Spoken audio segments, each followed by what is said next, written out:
Good morning. Good morning. How's everybody doing today? Great. Just curious, how many people created their day this morning? You know why you didn't create your day? Because you don't believe it's possible yet. You see, if you knew it was true, you would wake up every morning excited to create your day, right? So we have to begin to understand then that we have an understanding of philosophy. The movie was great philosophy. It's what I call dinner conversation. It's got a lot of principles of quantum physics and neuroscience and biology and genetics and receptor site physiology. All of that information is really great. But we have to begin to put the rubber to the road. We have to take this information in some way, apply it to our life, right? Otherwise, it's just good philosophy, and nobody's changed from anything. So today I'd like to spend a little time with you and see if we can make some sense out of the world of quantum physics and your mind. Are you guys interested in that? Yes. Okay. So I was leaving my office a couple months ago, and my staff member handed me this sheet of paper, and she said, "Listen, you have to read this, quick," and I'm on my way to catch a plane, and so I grabbed this piece of paper, and it's this woman who decides to create her day. And she says, "Well, I never considered myself a special person, and so I'm going to create my day, and I'm going to ask for a sign without a doubt that lets me know that I'm special, and I want it to come in a way that surprises me and that leaves no doubt in my mind that I made contact with the field." So she's driving down the road up this 5-mile incline at sunset. And as she's driving up this road, a bald eagle flies in her car, lands on her dashboard, spreads its wings out, makes eye contact with this woman. She pulls off the side of the road, and the eagle flies out the other window. And I said to my office assistant, "You email that woman back and you tell her if she has any doubt now that she's special, we need to talk." Yes? So how come nothing new ever happens in our life? I mean, the quantum law works, and we know that it does. Then how come we keep having the same relationships or the same jobs or the same circumstances in our life? How come it's so routine and predictable that it seems that Newtonian physics is the law? Because we haven't mastered this idea called observation. So this one particular researcher says, "Well, who do I know that that knows how to pay attention really well?" So he gets on the phone, he calls the Dalai Lama, and he says, "Can you send me your 8 best guys? I mean, I want to study these guys, and I want to see what happens in their brain when they're focusing on a single-minded thing like compassion or divinity or unconditional love." Now, these guys, by the way, had over 40,000 hours of focused meditation. They spent over 40 years practicing. While you were laying on the beach, they were focusing on single-minded thoughts. And then they said, "Let's take a control group, just a group of people that are just average people, and we'll use the monks, and we'll teach them how to do this thing called focused concentration, what science is now called paying attention." By the way, the average human being loses their attention span 6 to 10 times a minute. How good's our observation? That's why only a few subatomic particles actually pay attention to our mind. So he said, "Okay, we're going to hook these guys up to these brain scans, particular ones called EEGs. And EEGs measure electromagnetic frequency that the brain emits. And so they took 256 electrodes and they covered their whole entire head. Can you picture these monks, with the things? And then they ran all the feedback into a computer that created a holographic picture of the brain, and they were able to begin to measure brain activity. You guys with me? Yep. So They said to these monks, be your normal self. They took 8 of them, be your normal self. And then they said, okay, now listen, you guys, pay attention to compassion. Just close your eyes and pay attention to compassion. The moment they did that, all of a sudden, the frontal lobe lit up so much that the scientists had never seen that type of activity in that part of the brain. Now then they took the control group and they said, all right, you guys, pay attention to one thing. And of course, what happened? My back hurts. How long is this going to take? I don't really want to do this. Am I doing it right? I wonder what my kid's doing. I got to buy dinner, all that stuff. And guess what happened to their frontal lobe? Meh. Nothing. Nothing. Now, in one particular monk, there's a part of the frontal lobe on the left side, which is really the happy spot in the brain. And this guy's left frontal lobe was so ignited that the scientists said, this guy's got to be the happiest guy in the world. We had never seen activity like this before. But then the scientists began to think about this, and what they said was, maybe paying attention and concentration and observation is a skill. Just like tennis or golf, and you can improve it if you keep practicing it. Now think about this. The brain is the instrument that we use. It's the machinery for us to process thought. How many people will accept that? And it also has some automatic processes that allow us to function. But for the most part, it's the greatest area in the body where there's the greatest number of neurons clustered together. And where you have the greatest number of neurons clustered together, you have the greatest intelligence. So the brain is the central clearinghouse of intelligence. Mind, by the way, is what the brain does. Mind is the brain in action. It's the brain at work. When we can measure a working brain, we're studying mind. You guys with me? 6 to 10 times? Hello? You guys with me? Yes. So mind is when the brain is in action. So when we're using functional brain scans and we're studying how the brain works, we're studying this concept called mind. You understand? Yes. Then here's my question. If the brain is the instrument for intelligence or processing thought, and mind is what the brain does, if you can improve the way your brain works, who's doing the improving? And it's that nasty 13-letter word called consciousness. That's the only solution. Consciousness is our self-aware, free-willed individual that is really not the body, is not the brain, and is not the mind. As a matter of fact, consciousness is what manipulates the brain to produce mind. You understand that? The brain processes 400 billion bits of information every second. You know that? I said it in the movie.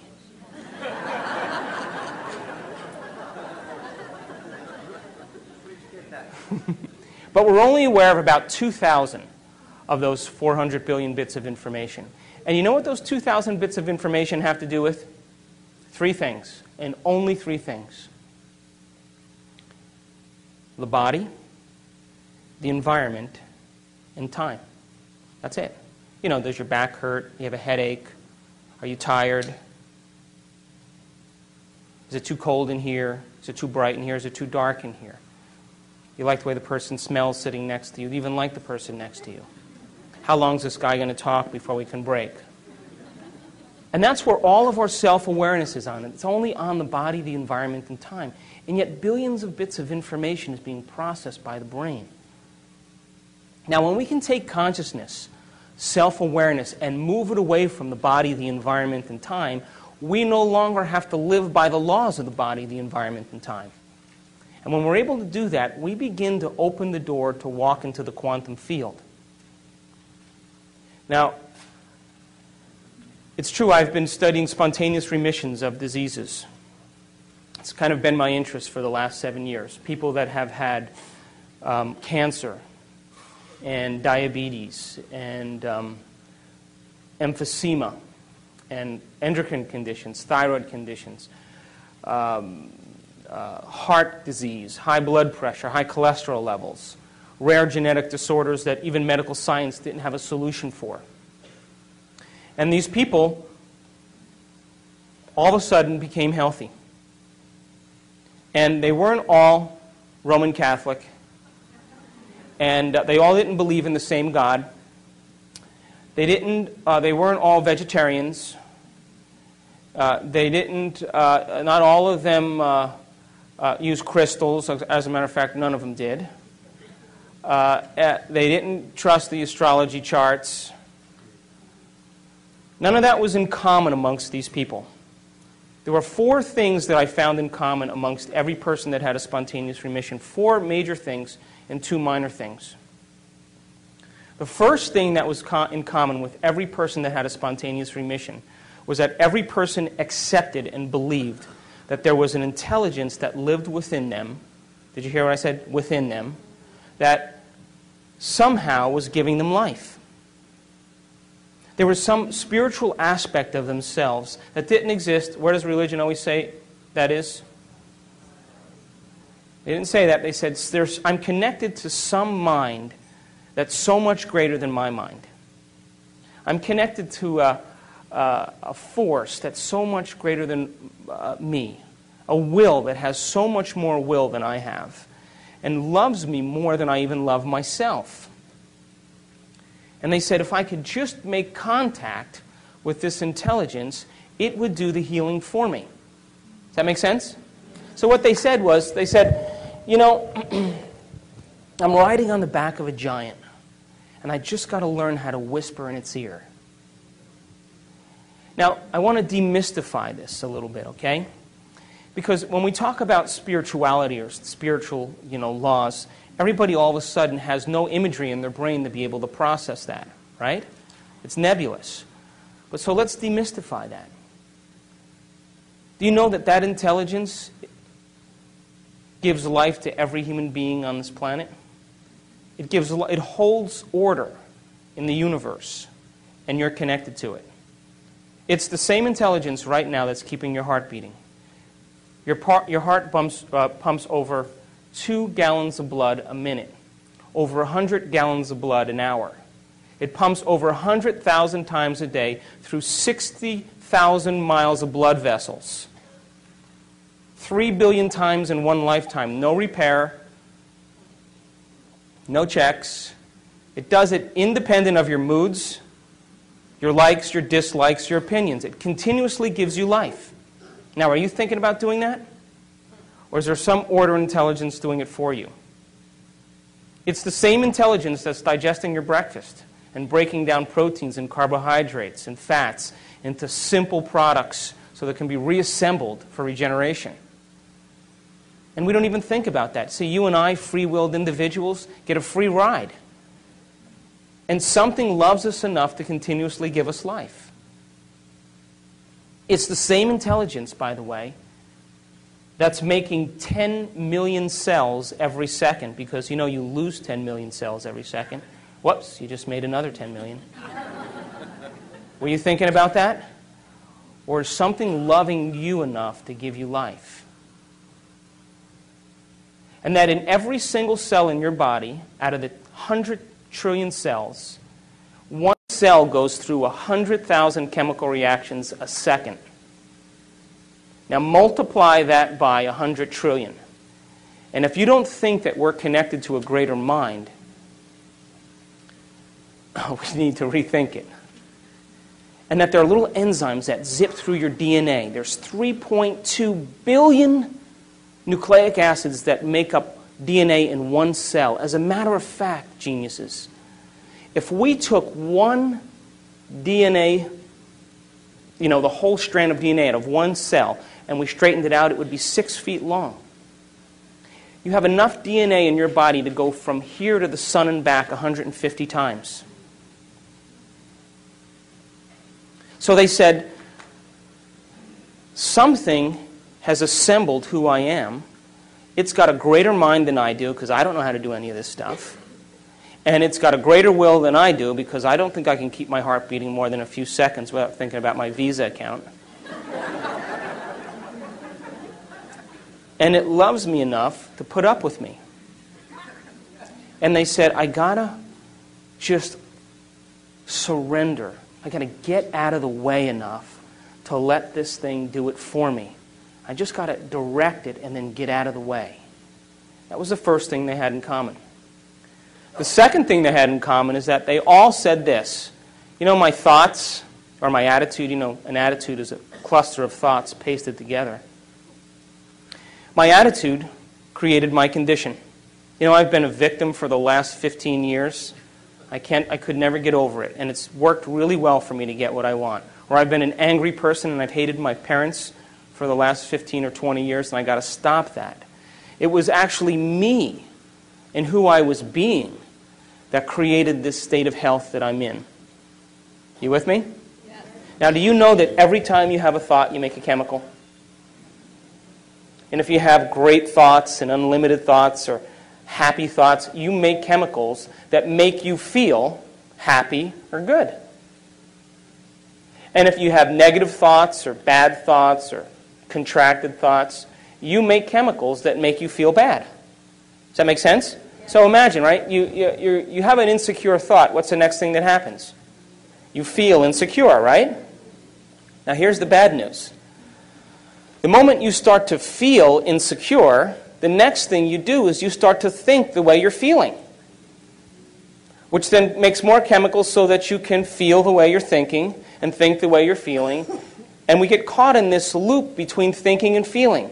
This is the human drama. And what ultimately happens, listen to this, is that feeling becomes the means of thinking. And what that really means then, geniuses, is that mind is now immersed in the body. You're not thinking as a mind. You're not thinking as a conscious being. You're thinking as a body, because body is determining the outcome based on a feeling. So we call that a state of being. So the person can't think any other way than the way that they feel.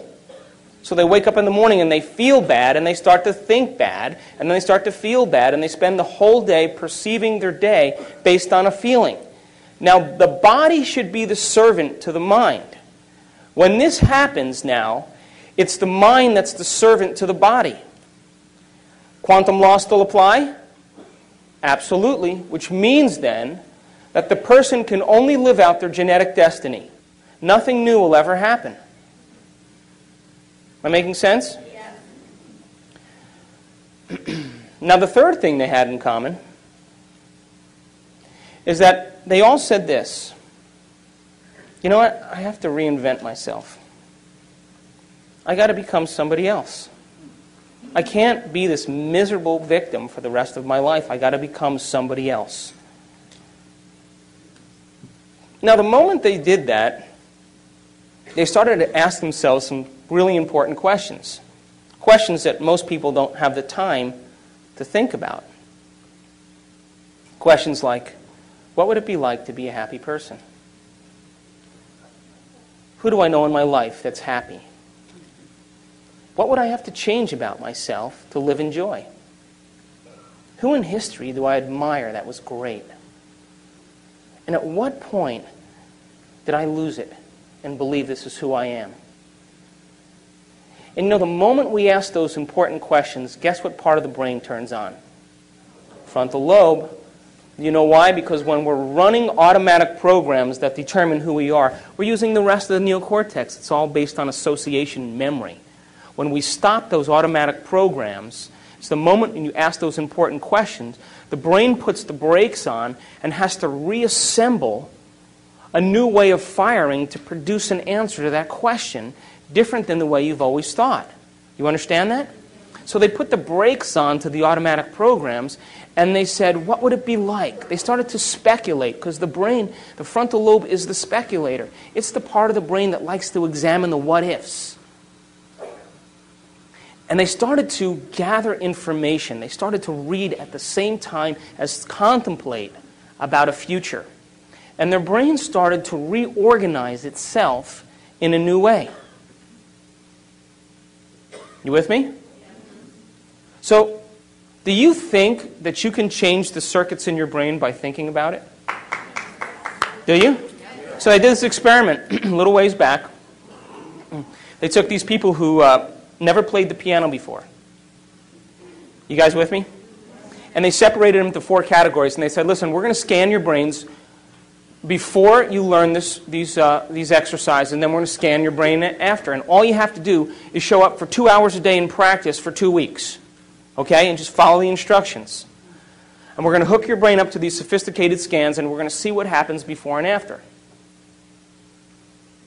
So they got with these people, and they said, okay, first group, here's the scales and here's the chords. They're one-handed exercises. Practice them over and over again. Keep playing them. So they played every single day, 2 hours a day for 2 weeks. They scanned their brains before, they scanned their brains after. After 2 weeks, guess what happened? Whole new set of circuits lit up in their brain that never lit up before. That makes sense. You learn something new. Learning is making new connections. Repeating it over and over again is sustaining or maintaining those connections, and that's called memory. So they memorized what they were doing by physically practicing or personalizing what they learned. Make sense? Standard, simple. They took the second group of people and they said, listen, we want you to play 2 hours a day for 2 weeks. We're going to scan your brain before and after, but you know what we're going to do? We're not going to tell you how to play anything. You just come and do whatever you want. Play whatever you want. So at the end of 2 weeks, guess what happened to them? Nothing. You know why? Because they couldn't remember what they had learned the day before. And they couldn't remember what they played the day before, and they had no structure. They got no instruction and no knowledge to be able to apply it to make some steady circuits. Still with me? Make sense? Took the third group of people, they said, listen, don't even show up. Don't even create your day. Same thing. Nothing happens. Last group of people, they said, listen, we want you to come 2 hours a day for 2 weeks. We're going to show you these one-handed exercises. But instead of you physically playing the piano, we want you to mentally rehearse over and over again those exercises. And we know you're going to get tired, so we'll nudge you and we'll keep you awake, but you practice for 2 hours a day and you keep repeating those. At the end of 2 weeks, they rescanned their brain, and guess what happened? Same area of the brain lit up as if they were actually playing the scales. Now, you know what that means? They grew new circuits in their brain just by thinking about it. Just by thinking, just by rehearsing. Now, every time we learn something new, we make new circuits in the brain. If you learn anything new, learning is making a new connection in the brain, new neurological connection. Memory is maintaining or sustaining those connections, keeping them alive. And the only way that we maintain and sustain connections in the brain is by repetition. Repetition allows the neurons to develop a long-term relationship. So these people, every single day, made it the most important thing. They gave up their social engagements. They gave up television. They said, I'm going to mentally rehearse the greatest ideal of myself every single day. And as long as I keep doing it every day, what's going to happen to those circuits? They're going to light up and become the more sustainable circuits to act as a platform of who they will become in the future. Am I making sense? Now, the last thing that they had in common, which I find the most important, is that during this process of rehearsal, while they were sitting down rehearsing who they were going to be, just like the piano players, rehearsing over and over again, they had long moments where they lost track of time and space. In other words, they became so involved with what they were doing that when they opened their eyes or they lifted up their eye masks or when they turned the lights on in the room, it was 2 hours later and it only seemed like 5 minutes. They were so involved with what they were doing that they lost the feedback of the body, they lost the feedback from the environment, and they lost track of time. And the moment that that happens, geniuses, that's the moment we walk through the door to the quantum field. And that is the moment, by the way, according to neuroscience, that we repattern and rewire the brain. And by the way, guess what part of the brain is the most active when we do that? Frontal lobe, because isn't it true that we're making thought more real than anything else in that moment? And because the frontal lobe is the orchestra leader, it has its connections to the rest of the brain. And what it does is it quiets down the association centers, the thinking centers. It quiets down the motor centers. You don't want to move, you get still. It quiets down the emotional centers. And the only thing that's real is the thought. And when we capture that thought in the frontal lobe, when the frontal lobe captures it, as we hold that thought there, what happens is the rest of the neurons in the brain will pattern and make circuits to capture that thought and reflect it as a footprint of whatever we're focusing on. Does that make sense? Because it's as if we're experiencing it. And when we make new circuits in our brain, by the way, do you think that we'll perceive things that maybe already existed but we never really saw? Do you think that's possible? Do you think that the person who lives practicing being a victim every day gets good at it? Turn that on automatically? Is it natural and second nature? And how will they perceive their world based on how they're wired? According to the law of a victim. Would you agree? Everything is a reason to suffer. Would you accept that? Simple quantum law, right? So if you made new circuits in your brain, do you think you may process or see things in your reality different because now you're wired to see them? Do you accept that? Yeah. So if I put up a picture of a Monet on the screen up here, and I said to you, isn't that a beautiful picture of what Monet painted? You guys would all say, oh yeah, that's beautiful. And then I took the picture down and I said, did you guys know anything about Monet? Do you know that he spent 44 years of his life teaching himself how to see things differently? And he thought that every person was too busy to stop and pay attention to light. And he loved light. He loved the light first thing in the morning, and he loved the light at sunset, at the twilight hour. And he said that the golden light of the twilight hour and the brightness and the opalescent light in the morning actually colored reality. And that he said, if I can capture this in my paintings and make things bright enough and capture light, maybe people will stop and look and see what they never pay attention to. And then he said, you know, the wisteria and the bridge are one and the same. I can't paint them separate. They're the same to me. And as he got older, he developed cataracts. And the cataracts were so thick that when he looked at the light, it diffused the patterns. So he began to more and more paint exactly what he was seeing. And the doctors urged him to have an operation, to do something to help him. And you know what he said? I worked too hard to see this way. Now, if I took that painting and I put it back up on the screen, would you see it differently? Would you agree that because you learned new knowledge and new information, you made new circuits to perceive what was already there, but you never paid attention to? Yes. Reality is the same way. How about the wine connoisseur? A 1992 Cabernet Sauvignon Silver Oak Alexander Valley.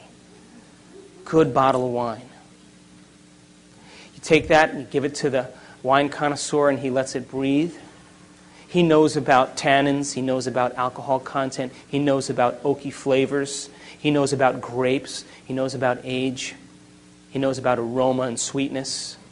You think his brain is wired to perceive what wine is all about? Did he pay attention through knowledge long enough period of time to wire his brain to perceive subtleties in wine so that he would enjoy every single taste in that wine? Yeah. You take the person who drinks the screw-off tops, you give him the 92 Cabernet, what happens? I don't taste any difference because he's not wired to. Do you understand? Reality is the same way. The reason that the movie is so great is because now you're paying attention to things that you normally never paid attention to. But do they exist all the time? Yes. If the brain processes 400 billion bits of information every second, is it possible that we're missing some of reality? Yes. Is it true? Yes.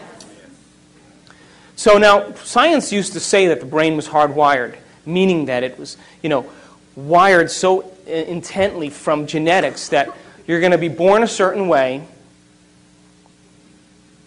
and then you're going to turn out just like your parents. And that's the end of the story. So it's a predetermined life, and, get what you can in the process. And now what they're saying is, whoops, we lied. It's not true. You see, the brain is hardwired. There's certain definite areas that are hardwired because the human brain has been around for hundreds and hundreds of thousands of years, whether you want to believe it or not. It's been around for millennia. And this process of learning has developed the brain. Now, when the sperm and the egg come together in utero, right around the 3rd month of life, the cells start to differentiate and we start to make neurons. And they start migrating north up to the skull. And then around the 6th month of life, we start making these connections. A neuron looks like an oak tree. But it's not big like an oak tree. It's tiny and it's flexible like cooked spaghetti, and it's leafless. And it's 3-dimensional. And where neurons connect with other neurons, that's called a memory, something that we've learned. That's information being exchanged. Now, at the 3rd month of life, we make about 8,000 neurons per minute. At the 6th month of life, those neurons start making connections, and we make about 4 million connections a second, all the way through the time we're 2 years old. So the brain becomes this 3-dimensional tapestry of neurological connections. And what's being transferred to the fetus is knowledge, pre-programmed connections, so that you can turn your head towards a sound. And you know what to do when you're sad. And you know what to do in case there's a threat or stress from your environment. So we have certain pre-wired patterns that have been shaped and developed from eons of trial and error. And one brain, human brain, looking next to another human brain looks almost exactly the same. As a matter of fact, if I took 2 brains and unscrewed your head and placed them side by side, you wouldn't really tell who was who, because the same folds and convolutions are similar from brain to brain. That's like your hand. Everybody's got a hand, right? It roughly looks the same. But then those intricate connections and patterns that form, those connections and circuits that form then, become the fingerprints of who we are. And we get specific traits, propensities, and characteristics that are inherent from our parents. And by the way, those are the things that they've learned. Those are the things that they've experienced. Those are the propensities and traits and emotional tendencies. So you may inherit your mother's insecurity and your father's anger. You may have your father's intelligence and your mother's creativity. But they're going to contribute their best. In other words, they're going to give the fetus, they're going to create a new being, and they're going to give to them what they've practiced the most. You understand? Now, that's only, by the way, 50% of who we are. No one likes that, but it's true. It's 50%. That's it. The other 50% is up to us to begin to make our own circuits and our own connections. Now, there's only 2 ways that we make connections in the brain. Only 2 ways. The first way we make connections in the brain is from knowledge that we gain, information, philosophy. Every time you learn something semantically new, every time you learn a new bit of information, you made a new connection. Did you guys make any connections today? So learning is making those connections. So it would be like if I handed you a book on how to ride a bicycle. And I said, read the whole entire book because I'm going to test you in 2 weeks. Know how to change a flat tire, know how to tighten the spokes, know how to shift gears, know how to brake, learn about this mystical thing called balance. And I'm going to test you in 2 weeks. And you would read that information and study it and repeat it till you did what? Repeated it enough till it was wired. Now it's being stored as a long-term memory. So that's philosophy, right? You're basically studying someone else's experience. And you are literally wiring your brain so that you can have that experience. Would you agree? Which, by the way, is the second way we make connections in the brain, is through experience. Experience is what enriches the brain. Now listen to this. Every time we experience something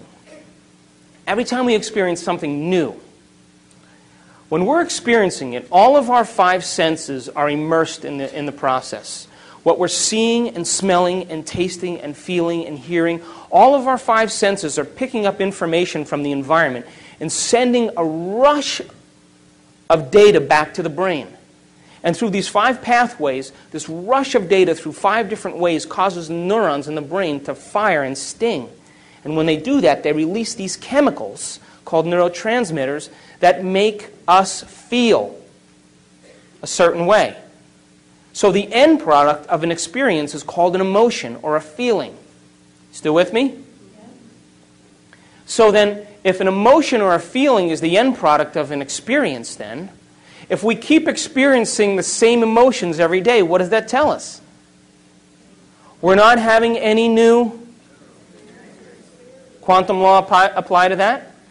As a matter of fact, if you keep your mind on those same emotions, by the law of the quantum realm, basically, we're putting our attention on something that we already know from the past. And what do we get? More of the same. So when we live by emotional propensities and emotional addictions, what we're really saying is, my observation is on something that's familiar to me based on the past, and I will keep observing it to keep it intact so that my future looks just like my past. And people who say, well, I don't want to, I'm suffering terribly, but I don't want to leave this relationship because it doesn't feel right. Which really means I'm too addicted to feeling to do anything else. Because the moment we give up the continuity of thinking and feeling, we break the addiction. All of a sudden, all the cells of the body, who are used to getting all those molecules, all of a sudden go like this. What is she doing up there? She's no longer providing the chemistry to make me feel the way I like to feel. So let's get together and they say, okay, well, let's send the message back up to the brain. Right? And all the cells send the message back up the brain, and what happens? You start to hear these little voices, right? Go ahead, come on, get angry. Go ahead, come on, feel bad.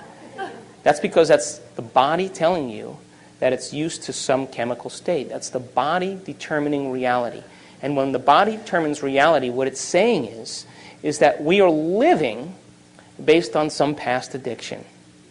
So emotions and feelings are the end product of an experience. And when we experience something, the feeling that we have from that experience helps us to remember the experience better. Would you agree? Absolutely. Do you know where you were on 9/11? Do you know? You know why you know that? Because you remember the feeling, right? So the feeling helps you remember the experience better. So if feelings and emotions are the end product of an experience, and the person is experiencing the same feeling every day, what does that tell you? They're defining themselves from some past experience. Are there new experiences, geniuses, to have in the quantum field that have new emotions?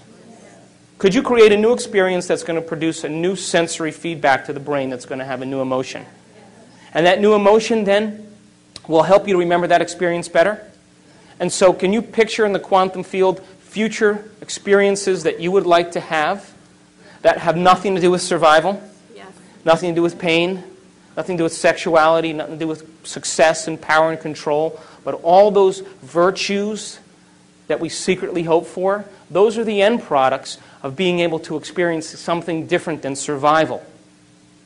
But you see, we're so wired for survival that the human being thinks that what's happening out there is more real than what's happening in here.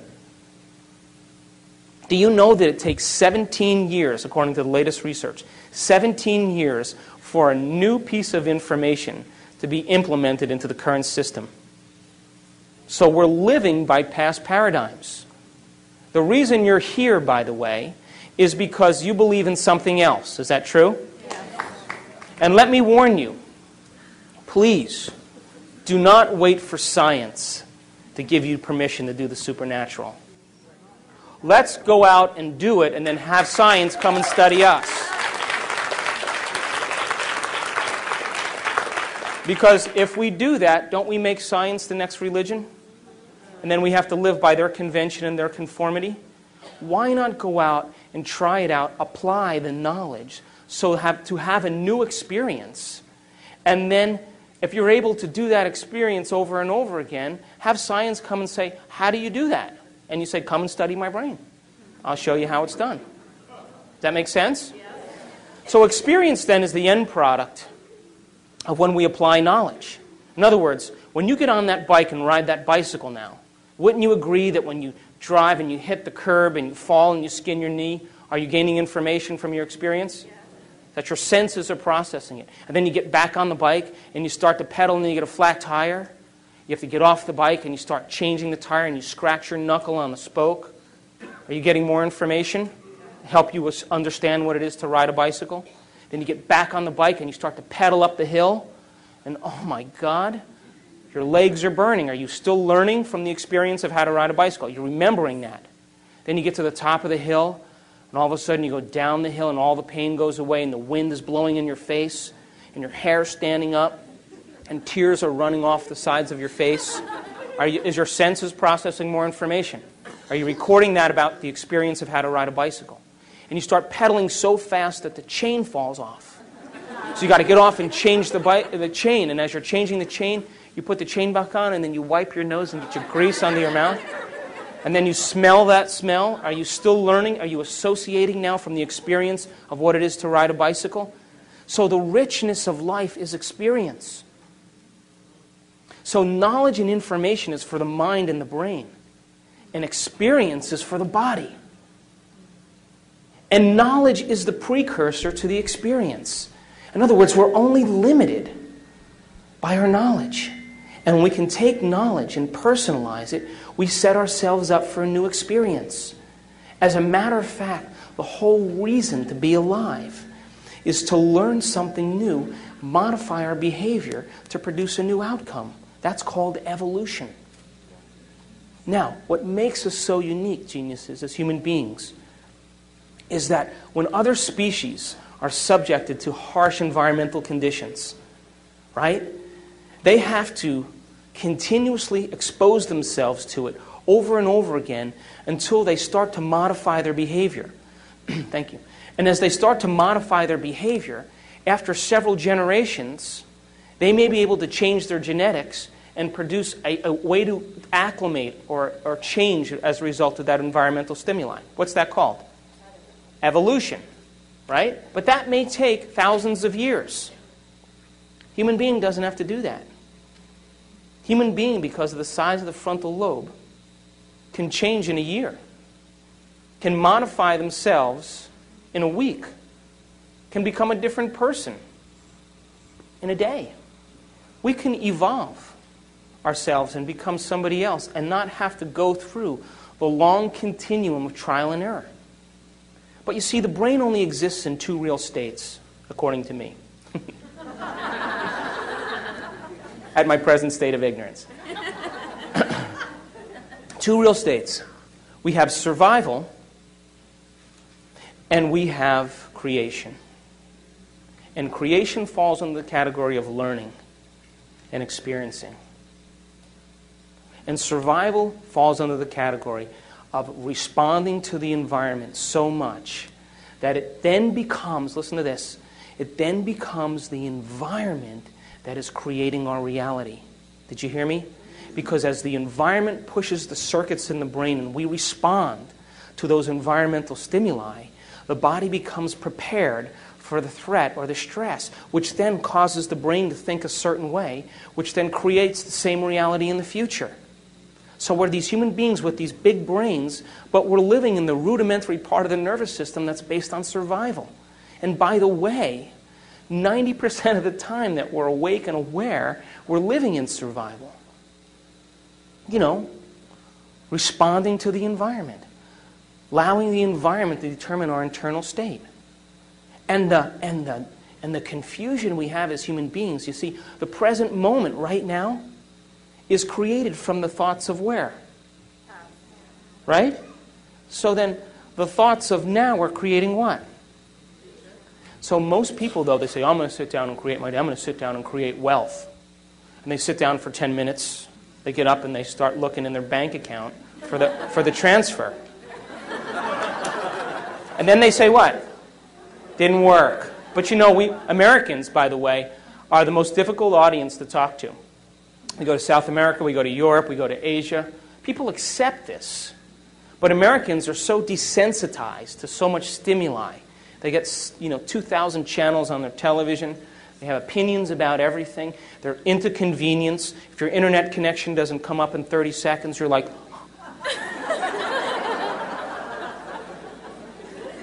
And so if we don't get what we focus on in our arrogance, we all of a sudden say it didn't work. Well, the quantum field works. It's us that don't work. And as we begin to develop the skill of paying attention, we're holding on to an observation, by the way, independent of the environment, independent of our body, independent of time. And by the way, those are the heroes that we fall in love with, isn't it? Whether it's Martin Luther King or William Wallace, or Churchill, or any of those guys, you know what they said? They said, my observation matters. And I'm going to hold on to this thought, and I don't care how long it takes. And I'm going to hold on to this thought, and I'm not going to compromise it for anybody. Nothing in my environment is going to cause me to let go of my belief. I'm going to hold on to this observation, and I don't care what it feels like, because I'm accepting this more than I'm accepting anything else. And you can do whatever you want, but this is what's more real to me. And when we have that skill of observation, don't you think that the observer is going to start getting on board? Don't you think that's possible? So we have to develop that skill. We have to develop that skill. And because we're so prone to convenience that when it doesn't show up the same day within a matter of moments, we discount its possibility. Why not fall in love with an abstraction? Something that you haven't experienced yet. But if you can put all of your mind into that abstraction, don't you think that that abstraction will be your future? Don't you think that's possible?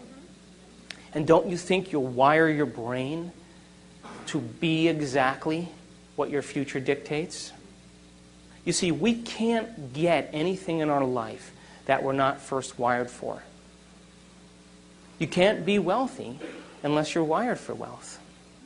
So once we're wired for it, implicitly wired, non-declaratively wired, when we've wired it so much that we don't have to think about it anymore, that's the moment we are it. And that's the moment it takes no effort to have the side effect of who we are as a mind show up in our life.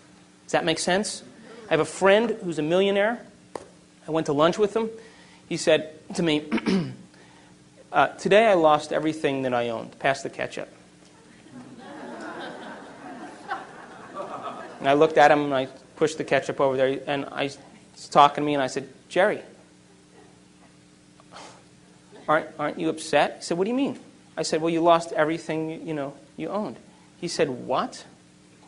He said, I am money. I've made it thousands of times. I've made it 100 times. I'm going to go make it back in 2 weeks. So the question is, who are we going to rehearse ourselves to be every morning? Can you rehearse in the morning your greatest ideal and activate those circuits? And as you rehearse those ideals for yourself and activate those circuits, won't they be the platform of who you become?